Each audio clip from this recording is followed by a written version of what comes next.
All right, so hey guys, welcome to another edition of Overcomaz.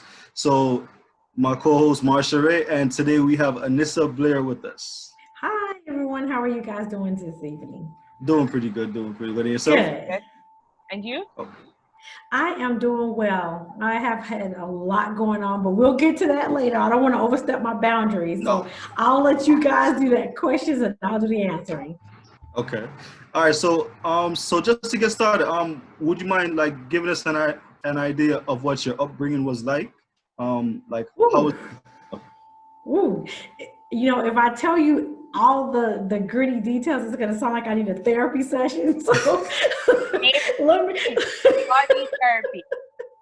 So let me figure out how I can give you the G rated, because even the PG rated is gonna be very bad.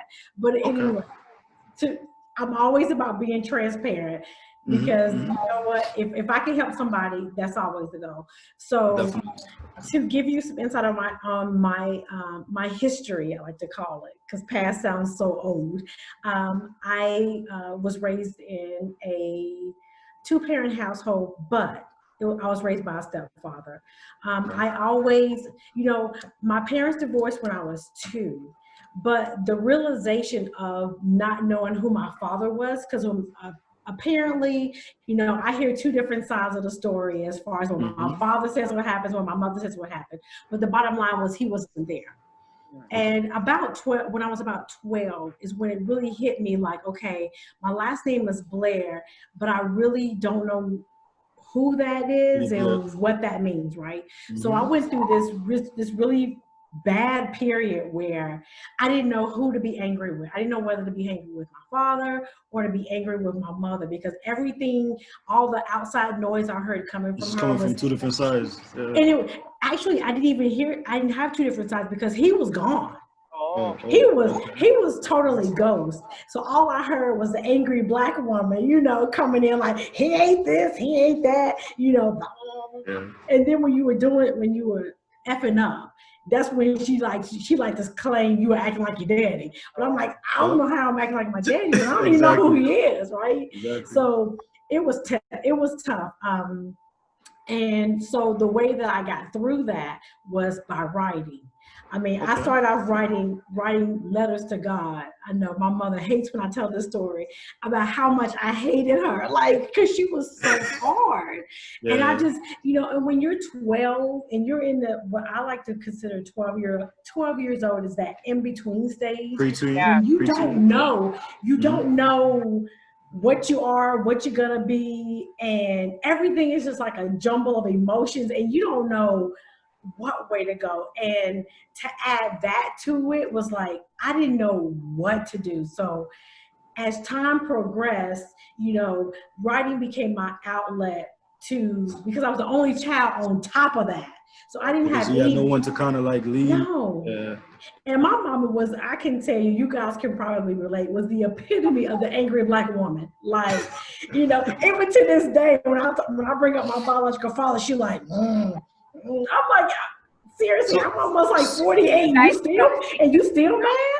Do you have a relationship with your dad now? So, this is our second time around trying. The first time we tried, I was 21, and he gave me all these, rainbows and unicorn ideas of, we're gonna make up for lost time, and we're gonna live our best life and everything. And then he gave me all these promises that he didn't keep. So I was really like, you know what? Like, I'm done.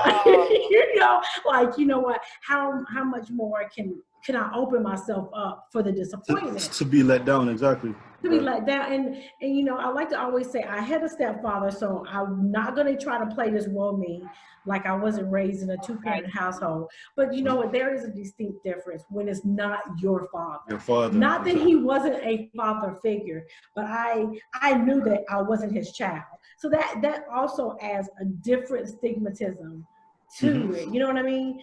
So fast forward, we go, him and I do like kind of like, double dutch, where you jump in and then you jump out, and hoping to get it correct. Hoping to finally get it together. Yeah. And now we are, I can say, we're almost a year in that we're consistent. We're good. We're consistent, and I think partly because I lower my expectations.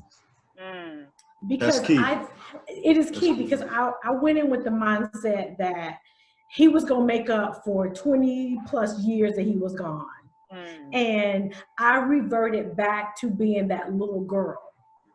Right, that little girl that never knew who her daddy was, and I wanted him to make up for all that lost time in life like this. You need to come up with something fast.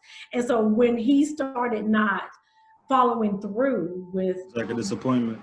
It was oh my gosh. It was almost as if I wished he wasn't there to begin with. That's how bad that disappointment was. And so, like, to be honest, I'm not sure what he was going through, but more than likely he probably felt the pressure also to try to make up for those missing years. Yeah. And just possibly didn't even know how to go about doing that. So yeah. It's definitely a touchy subject. Probably was such a huge task for him to take on. It was a huge task, I think, partly because obviously all the years had gone by. So now, for my first initial contact, I was 21. And so I've already gotten and developed Anissa, who she is personality-wise. And I am forever will be a no-nonsense kind of chick. Like, if I don't like you, you ain't gotta guess. I'm gonna tell you. Right? So I was very blunt, and I think more importantly, I was very angry because I felt like whatever beef you and her had, that was you and her. Had nothing to do with you. And of course, mind you, I'm still hearing one side. And I'm hearing her yakety yak, yakety yak, yakety yak. And I haven't heard his story yet. But because he was, jumping in and out of my life, I didn't have the opportunity to know his story. And I felt like he wasn't that pressed to share that side of him. And mind you, I am a mother of 3. I've been divorced. I ain't gonna go there enough times to know that I know that divorce is a part of life. Definitely. And that there are no guarantees in life. So I'm not some young chick that's like, thinking mommy and daddy gonna live happily ever after and celebrate their 50th wedding anniversary. But so that's not a reality for most. Yeah. It's not a reality. So I knew enough about life to know that, shit just don't work out. But I expected at that particular point in my life more of an effort, more of an explanation. And he was just kind of like, well, I don't know what your mother told you, but, I'm here now. And I'm like, nah, bro, that's not how we do it. That's not enough. Because that's definitely not enough. Anissa is reverting back to when she was 12, even though you left when she was 2, but I don't remember that part. So I'm going back to when I remember. And I'm like, nah, G, it's not like that. You got some explaining to do, So, it is what it is. So he just wanted to just skip out all of that bad part and just start from now. But you probably had wounds that you wanted him to help you to heal in the process. Yeah, I had a lot of questions, obviously. And I think because the questions were uncomfortable for him, when we get in situations where we don't really want to talk about the bad stuff, we kind of like gloss over it or kind of make light of it. Like, that was back then. It's not really that serious. When, I'm a child. Now I am no longer 40-some years old. I am a child. And I'm like, nah, I need to be nurtured. Answers, the truth. Yeah. I need to know, did you love me? Why did you leave? Was it because of me? Did you get divorced because of me? It was like all these boom, boom, boom, boom, boom questions.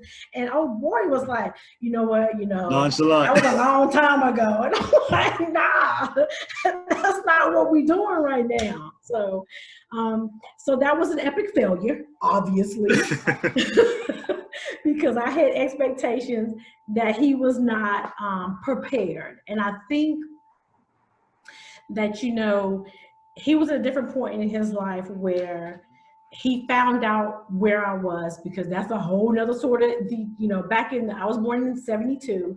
So we have, quote, computers like they are now. Yeah. And I hate to admit to that because I sound so freaking old, but back then, back then child support wasn't running you down, by your social security number when you get a job. So you can just get ghost and be gone. So he did just that. He was gone. And my mother liked to remind me that he wasn't about nothing, he ain't nothing, and this. And so obviously, if that's the only side of the story that I'm hearing, I have no choice but that's what you believe.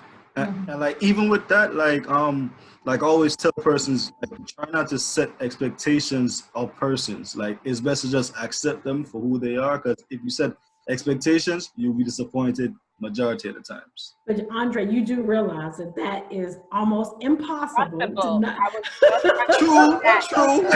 People always say that to me, like, "Oh, you can't make expectations." We are created in a world of expectations. Right. All right. So how I myself try and justify it? Like, if something happens, I just justify it by saying they're human. But I think Marsha and Ray would agree. You are speaking from an adult perspective. That's true. With experiences.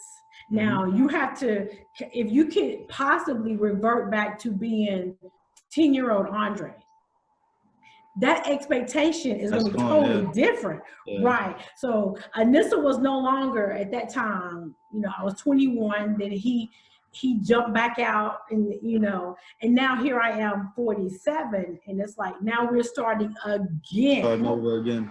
And it's like, okay, so but my perspective is different because I am divorced twice. I'm a mother of 3. I understand the intricate details of love, marriage, and how it doesn't work. And so I think I'm better now equipped. It doesn't always work.